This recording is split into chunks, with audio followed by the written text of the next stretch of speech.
ನಟ ದರ್ಶನ್ ಜೈಲು ಸೇರಿ ಇಂದಿಗೆ 1 ವರ್ಷ ಆಗಿದೆ. ಈ ನೋವನ್ನ ಸಹಿಸಿಕೊಳ್ಳೋದಕ್ಕೆ ಸಾಧ್ಯವಾಗ್ತಿಲ್ಲ ಅಂತ ಪತ್ನಿ ವಿಜಯಲಕ್ಷ್ಮಿ ಭಾವುಕ ಪೋಸ್ಟ್ ಒಂದನ್ನು ಹಾಕಿದ್ದಾರೆ ಇನ್ಸ್ಟಾಗ್ರಾಮ್ ಸ್ಟೋರಿಯಲ್ಲಿ. ನೀವು ಅದನ್ನು ನೋಡಿರಬಹುದು.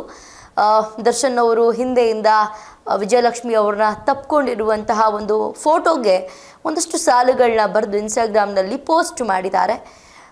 ವಿಜಯಲಕ್ಷ್ಮಿ ಭಾವುಕ ಪೋಸ್ಟನ್ನು ಮಾಡಿದ್ದಾರೆ. ಆ ಒಂದು ಫೋಟೋ ಈಗ ಸಿಕ್ಕಾಪಟ್ಟೆ ವೈರಲ್ ಆಗ್ತದೆ ಇನ್ಸ್ಟಾಗ್ರಾಮ್ನಲ್ಲಿ.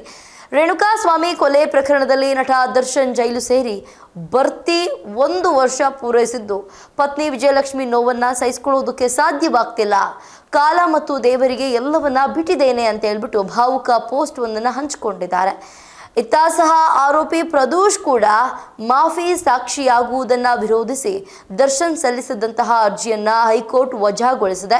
ರೇಣುಕಾಸ್ವಾಮಿ ಕೊಲೆ ಪ್ರಕರಣಕ್ಕೆ ಸಂಬಂಧಿಸಿದಂತೆ ನಟ ದರ್ಶನ್ ತೂಗುದೀಪ ಅವರ ಜಾಮೀನು ರದ್ದಾಗಿ ಮರಳಿ ಪರಪ್ಪನ ಅಗ್ರಹಾರ ಜೈಲು ಸೇರಿ ಇಂದಿಗೆ ಅಂದರೆ ಬರ್ತಿ 1 ವರ್ಷ ಪೂರೈಸಿದೆ.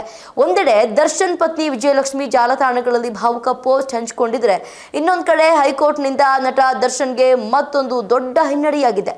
ಗಂಡ ಜೈಲು ಪಾಲಾಗಿ 1 ವರ್ಷ ಪೂರೈಸಿದ ಹಿನ್ನೆಲೆಯಲ್ಲಿ ನಟ ದರ್ಶನ್ ಅವರ ಪತ್ನಿ ವಿಜಯಲಕ್ಷ್ಮಿ ಜಾಲತಾಣದಲ್ಲಿ ಸುದೀರ್ಘ ಹಾಗೂ ಭಾವುಕ ಪೋಸ್ಟ್ ಒಂದನ್ನು ಹಂಚಿಕೊಂಡಿದ್ದಾರೆ.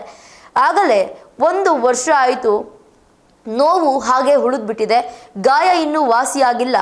ಆ ನೋವನ್ನು ಸಹಿಸಲು ಸಾಧ್ಯವಾಗ್ತಿಲ್ಲ. ಪರಿಸ್ಥಿತಿ ಏನು ಎಂಬುದನ್ನು ಅರಿಯದೆ ಜಗತ್ತು ನಿಮ್ಮ ಬಗ್ಗೆ ತೀರ್ಪು ಕೊಡುವಂತೆ ಮಾತನಾಡ್ತಾ ಇದೆ. ಅವರಿಗೆಲ್ಲ ಈ ಬಗ್ಗೆ ವಿವರಿಸುವುದನ್ನು ಬಿಟ್ಟಿದ್ದೇನೆ. ಈಗ ನಾನು ಸುಮ್ಮನೆ ಮುಗುಳ್ನಗುತ್ತೇನೆ. ಕಾಲ ಮತ್ತು ದೇವರೇ ಎಲ್ಲವನ್ನ ನೋಡಿಕೊಳ್ಳಲು ಬಿಟ್ಟಿದ್ದೇನೆ ಅಂತ ವಿಜಯಲಕ್ಷ್ಮಿ ದರ್ಶನ್ ಬರೆದುಕೊಂಡಿದ್ದಾರೆ. ಇದಕ್ಕೂ ಮುನ್ನ ವಿಜಯಲಕ್ಷ್ಮಿ ಅವರು ಕಾಮಾಖ್ಯ ದೇವಿಯ ಫೋಟೋವನ್ನು ಹಂಚಿಕೊಂಡು ದೇವರಿಗೆ ಗೊತ್ತು ಅಷ್ಟೇ ಸಾಕು ಅಂತ ಬರೆದುಕೊಂಡಿದ್ರು. ಹಿನ್ನೆಲೆಯಲ್ಲಿ ಎಲ್ಲಿಗೆ ಓಡುವೆ ಓ ಮನುಜ, ನಿನ್ನ ಕರ್ಮಗಳೆಲ್ಲ ಇಲ್ಲೇ ಕೊನೆ ಎಂಬ ಸಾಲುಗಳಿರುವ ಹಾಡನ್ನು ಸೇರಿಸಿ ತಮ್ಮ ಮನದ ಬೇಸರವನ್ನು ಹೊರಹಾಕಿದ್ರು. ಇನ್ನೊಂದೆಡೆ ನ್ಯಾಯಾಲಯದಲ್ಲೂ ಕೂಡ ದರ್ಶನ್ಗೆ ಕಾನೂನು ಸಂಕಷ್ಟ ಎದುರಾಗಿದೆ. ರೇಣುಕಾಸ್ವಾಮಿ ಕೊಲೆ ಪ್ರಕರಣದ 14ನೇ ಆರೋಪಿ ಪ್ರದೋಷ್ ಮಾಫಿ ಸಾಕ್ಷಿ ಆಗುವುದಕ್ಕೆ ಅನುಮತಿ ಕೋರಿ ಅರ್ಜಿಯನ್ನು ಸಲ್ಲಿಸಿದ್ರು.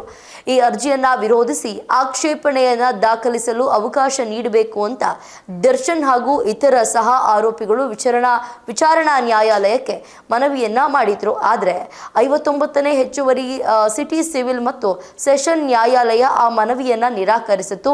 ವಿಚಾರಣಾ ನ್ಯಾಯಾಲಯದ ಆದೇಶವನ್ನ ಪ್ರಶ್ನಿಸಿ ದರ್ಶನ್ ಹೈಕೋರ್ಟ್ ಮೆಟ್ಟಿಲೇರಿದ್ರು. ಆದರೆ ಗುರುವಾರ ಅಂದರೆ ನಿನ್ನೆ ಈ ಅರ್ಜಿಯ ವಿಚಾರಣೆ ನಡೆಸಿದಂತಹ ನ್ಯಾಯಮೂರ್ತಿ ಎಂ ನಾಗಪ್ರಸನ್ನ ಅವರ ಪೀಠವು ದರ್ಶನ್ ಅವರ ಅರ್ಜಿಯನ್ನ ವಜಾಗೊಳಿಸಿ ಆದೇಶಿಸಿದೆ.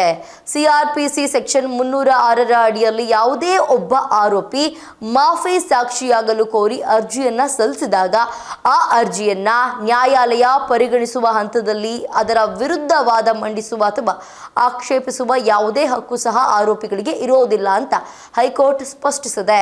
ಇದರಿಂದಾಗಿ ಪ್ರದೋಷ್ ಮಾಫಿ ಸಾಕ್ಷಿಯಾಗುವ ಪ್ರಕ್ರಿಯೆಗೆ ದರ್ಶನ್ ಕಡೆಯಿಂದ ತಡೆ ಒಡ್ಡುವ ಪ್ರಯತ್ನಕ್ಕೆ ಹಿನ್ನಡೆಯಾದಂತಿದೆ.